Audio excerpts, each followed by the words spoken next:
know that the Third Circuit Court of Appeals has issued a ruling. I think you'll recall that we were here on the exact day that the court was sitting on St. Croix, and we had a very robust discussion about the issues. And so we've come to the place where what we've been saying all along, the members of the legislature's minority in particular, and you know that Senator Hanson, Senator Nelson, Senator Millen-Young, Senator DeGraff, and myself. And what we were saying all along was entirely consistent with what our legal counsel at the legislature had provided in a very detailed opinion. And essentially the legal counsel said that the question of whether Senator-elect Rodriguez should be seated as a member of the legislature was a question to be addressed by the legislature, with the parameters being set by the requirements of the Revised Organic Act of 1954. I'm glad that you gave us this opportunity to come again, because these are complex matters for a lot of people, and so the discussion in the community ranges all over the map, and sometimes our position, particularly mine, when I've stated it, has somehow been translated into the minority or Senator Roach calling for the legislature to seat Rodriguez. And that was never the issue. The issue was, if the legislature has authority, it must exercise it as a co-equal branch of government. And I think probably that shows in our community a difficulty in seeing the legislature as an equal branch of government. And maybe it's because, you know, you go to the courts and the judges have on robes and you have to stand up when they come in, or the marshal will seize you. Maybe that's one. And then the governor has a siren, you know, that he could stop the traffic. And when he comes into a room, everybody stands and claps and welcomes him. And then they just attack us on the street. How come the road ain't fixed? How come that tree that fall on my property, Whopper ain't come for it yet? Or who is Public Works, or whatever they're supposed to be doing. So I think because we get the brunt of the public criticism, the public engagement, the public interaction, I think people have that difficulty.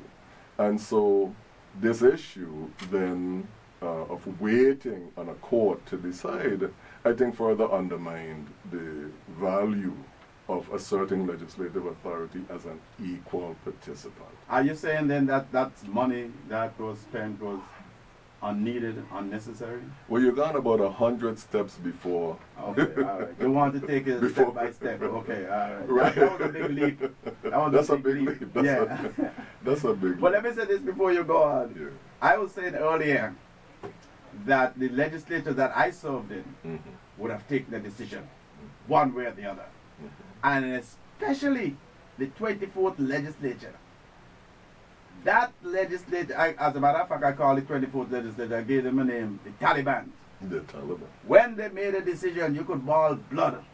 They're gone, they ain't turning back. And they would have made a decision. I was in the minority then, just like you are now. And in that legislature, when they said, this is where we're going, and we're going to do it now, it was done. And so they put so much pressure on the minority, I had to call them the Taliban. Yeah, white was the head Taliban. I don't think it changed. So I just wanted to interject that. Sure. And while we reflect, and I think one is to really be clear on what it is we were asking. Because the court, the Third Circuit Court of Appeals said exactly what the legislature's legal counsel was saying and exactly what the members of the minority were saying. And I think that when I hear the discussion on the airwaves and in the community, I just want to try to provide a little bit of clarity as well. So for instance, the section of the Revised Organic Act that is in issue is section 6G. And it says the legislature shall be the sole judge of the elections and qualifications of its members. And so there were people out there who were saying, well, he's not a member, and so the jurisdiction of the legislature does not attach. And I just want to share with people who still feel that the way that the Third Circuit framed it that I think helps people to see it. So the Third Circuit said, the case centers on the question of who should determine Rodriguez's qualifications to serve in the 32nd Legislature of the Virgin Islands. Specifically at issue here is who should decide whether Rodriguez satisfied the qualification that he has been a bona fide resident of the Virgin Islands for at least 3 years. And the court answers the question squarely and says that body is the Legislature of the Virgin Islands. Now, that is why I have specifically disagreed with, I think in some instances, members of the Democratic Party who have argued that he should be immediately seated. And what the legal counsel's opinion was that the legislature should convene a process. There should be a process that is fair, that provides due process to the person who is appearing, and that is conducted within the parameters of the Revised Organic Act. And the Revised Organic Act, as it speaks to what the qualifications are, that is section 6B, B as in boy.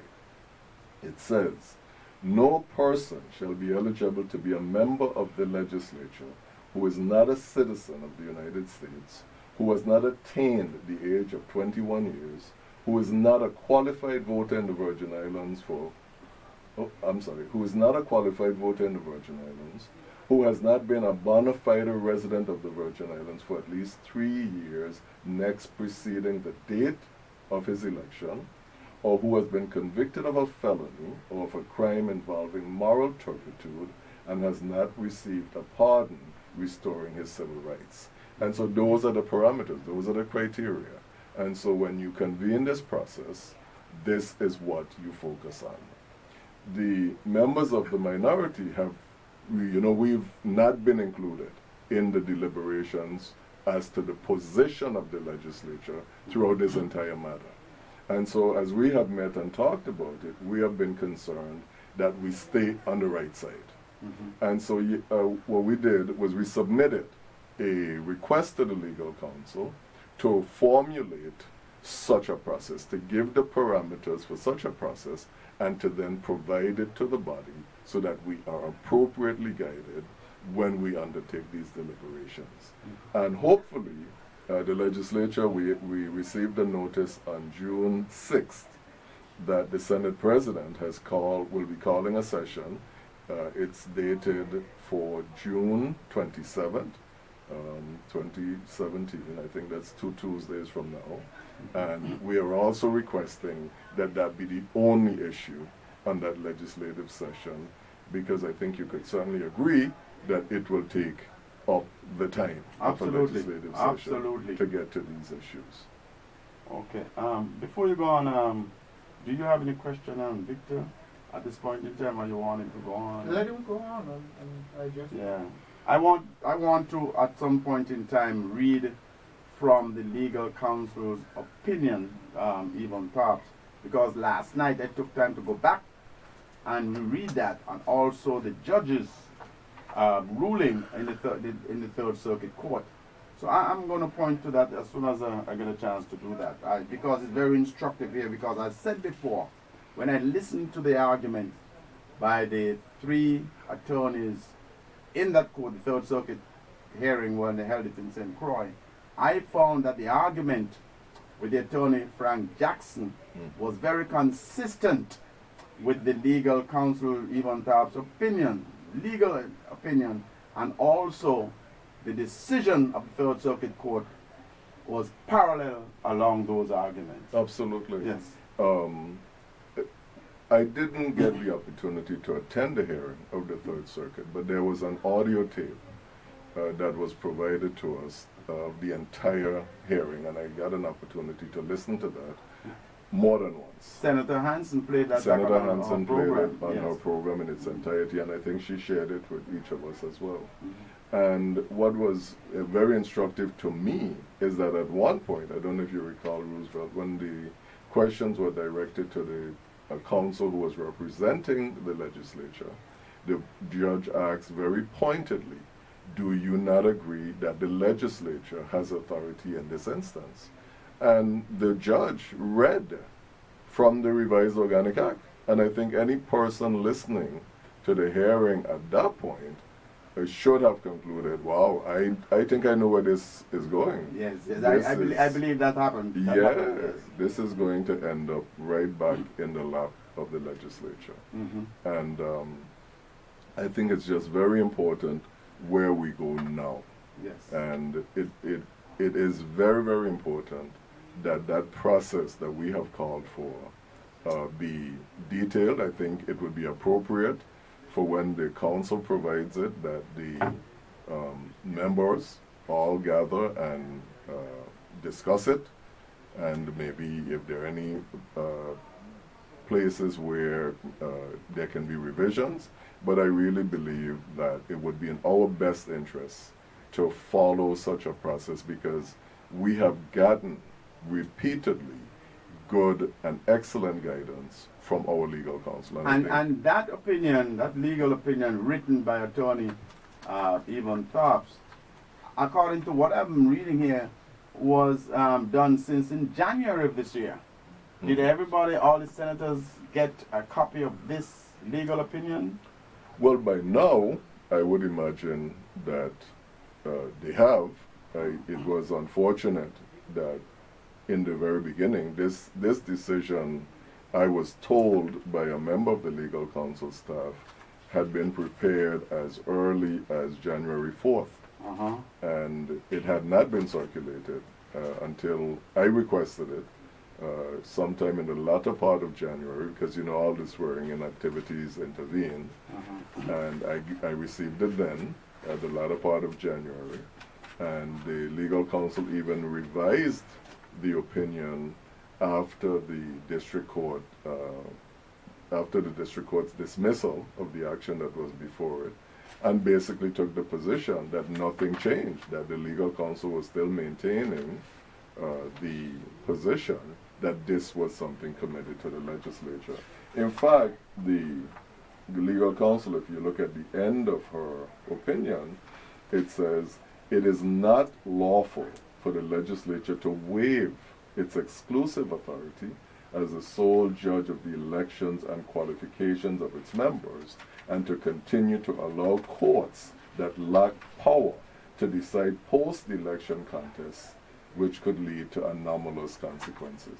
So we were really put on notice with regard to that. Well, if I could go back and read a portion of it from the legal counsel of the legislature on page 15, it says, as the district court's opinion evinces, the judicial estoppel levied against Kevin Rodriquez would not have precluded the dismissal of the Superior Court case upon remand. Moreover, there is nothing in the rulings of the Supreme Court or the District Court which would enjoin the legislature from seating Kevin Rodriquez. The legislature is not bound by the doctrine of judicial estoppel imposed by the Supreme Court of the Virgin Islands.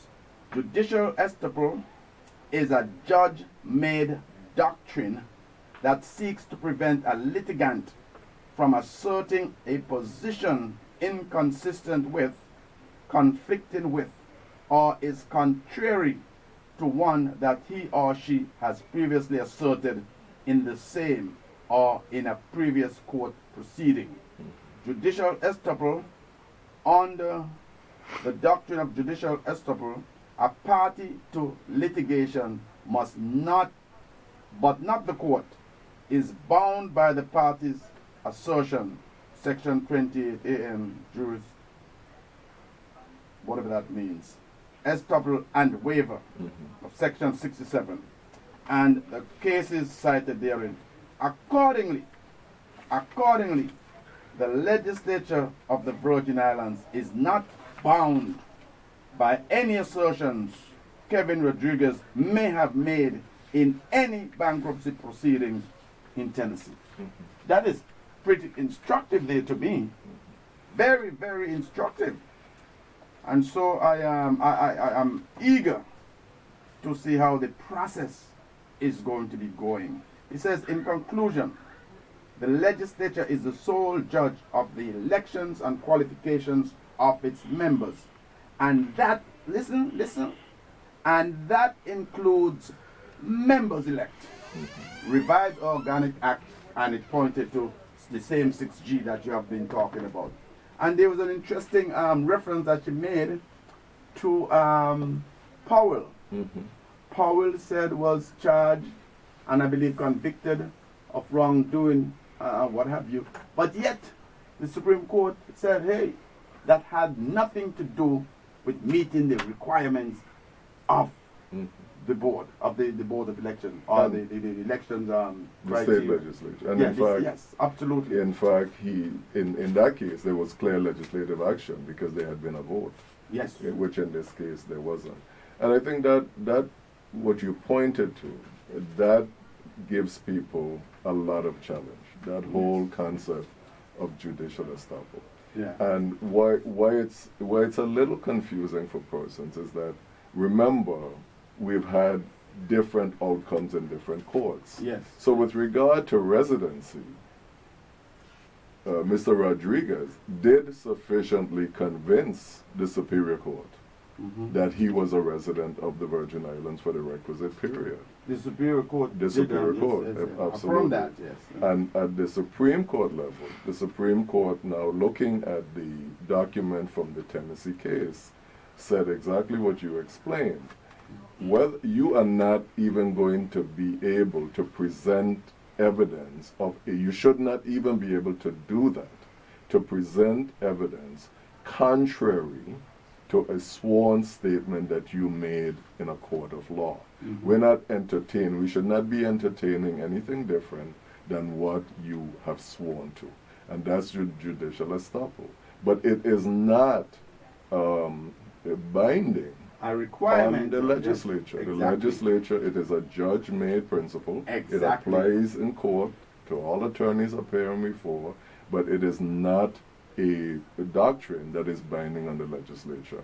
And that brings us right back to that place of people being able to accept that with regard to this authority that is conferred upon the legislature by what the court describes as our Constitution, we are equal to the court, and we cannot be bound by the court pronouncements in this instance. And when the Supreme Court of the Virgin Islands sent back the case to the Superior Court, that no longer exists because that case was taken out of the local jurisdiction and placed into the federal court, where Judge Gomez of the district court made a decision and dismissed and remove the fact that he couldn't have been sworn in because the Supreme Court of the Virgin Islands said so.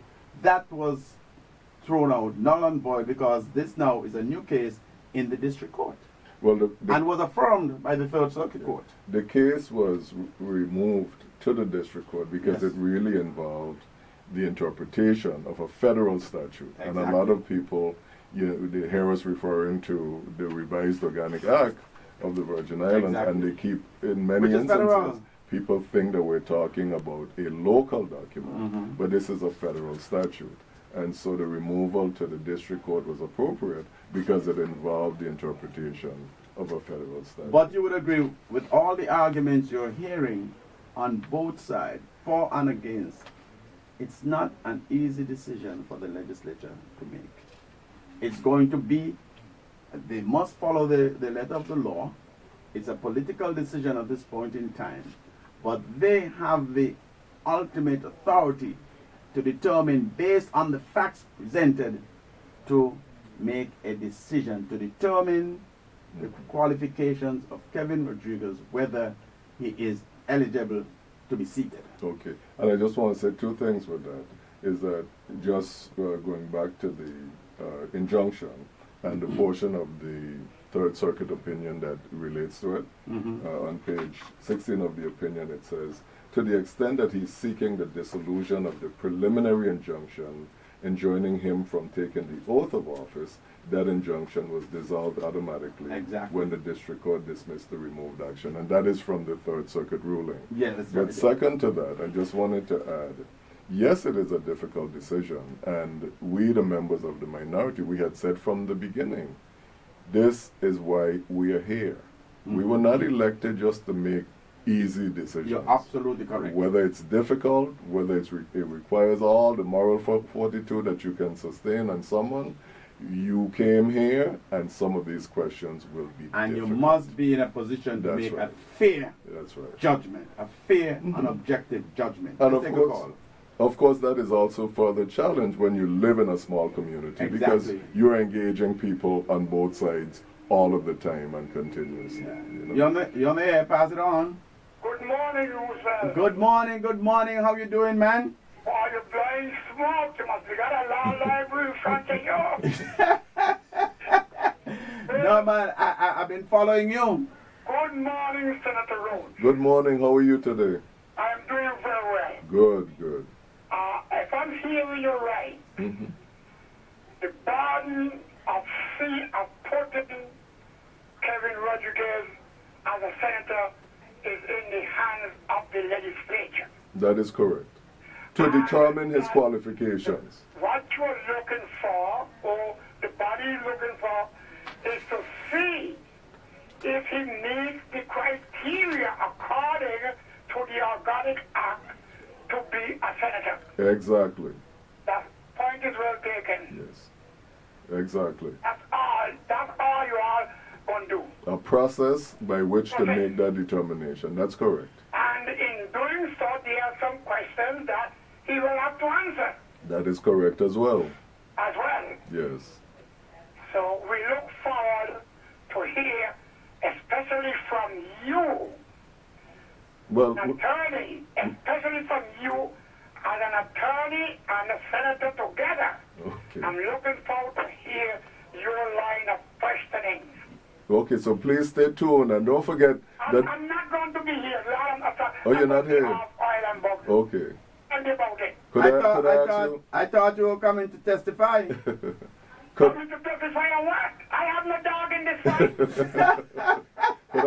Could I ask you a favor? Yeah, go ahead. Since you pay attention so closely to the legislature, if you have any ideas you want to share, could you please call me?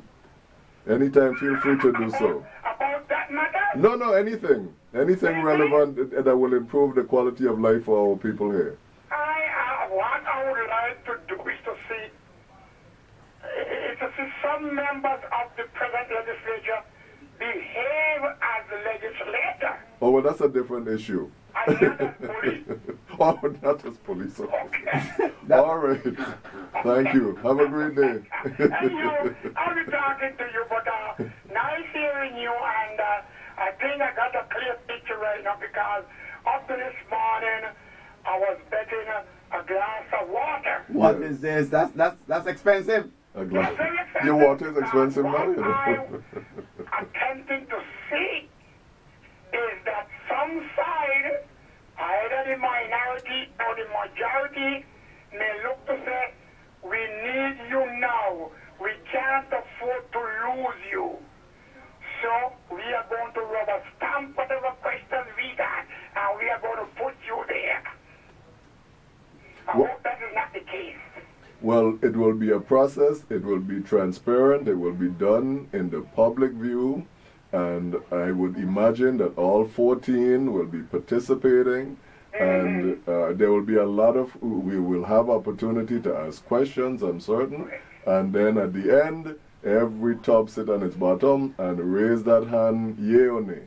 Now, my only thing to him, to Kevin, I don't want him go here and cry. I want him to be a man and stand up and answer those questions. But listen, have a beautiful day. Thank you. I'll talk to you all. Yeah, all right. But Senator Roach, I'll call you. Okay, then. You have a great day. You too, sir. Right, you know, I have to say this. I'm really sorry to see that this young lady is going through this, you know, because I know she was excited and she ran a good race. And quite frankly, I liked her. Yeah. She's a very smart girl. She's been here several times. I interviewed her and I tell her this every time. She was impressed, very impressive to me.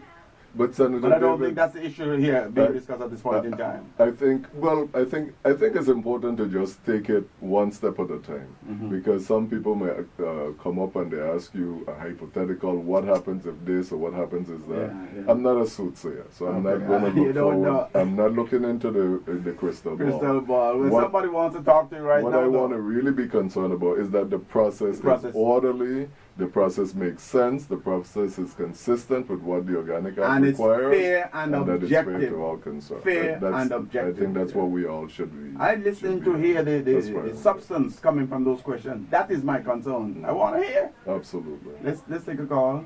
You on the air? Good morning. You're not there? Good morning. How are you? All is well. I have two questions for the senator. Go right ahead. Do elected officials and in fact officials in this government believe in comprehensive planning? And the other question is, are the 4,100 people that voted initially going to be disenfranchised? So the first question, good morning. I can't speak for all of my colleagues or all elected members of the government, but I have heard more of my colleagues, more than I, espouse the need for comprehensive planning. I think sometimes because there's just so much change that follows each election, we talk about that a lot. Whenever we have a new election, whenever we have a new governor, we have new heads of departments, and sometimes we cut deep and we remove a lot of the institutional history of some departments, and that impedes a comprehensive planning process. So while I think some of us agree with it, there are things that prevent it from happening in that regard. Now your second question, as I said, I'm not going to look into a crystal ball. Unfortunately, we're at this place, which is a place of real first impression for the Legislature of the Virgin Islands. And the question that you pose of whether those voters are disenfranchised, I think the question is, do we follow a process in an unprecedented situation to come up with a decision that is fair to all, that is legal, and that follows the dictates of the revised Organic Act of 1954? And beyond that, I can't speak to that. Question about comprehensive planning. Do we see down the road? All right. Thank you much. Okay. Thank you. Thank you for the question. Have a great day.